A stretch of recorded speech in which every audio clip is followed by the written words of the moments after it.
بسم اللہ الرحمن الرحیم۔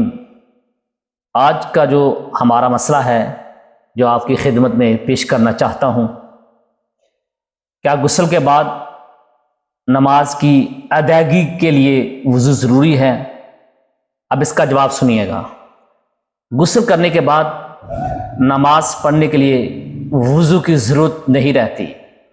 اگر غسل میں پورے بدن پر پانی ڈالنے سے پہلے صحیح طریقے سے کولی کر لیں، ناک میں اندر تک پانی ڈال لیا ہے، تو اب غسل کے بعد وضو کی ضرورت نہیں ہے۔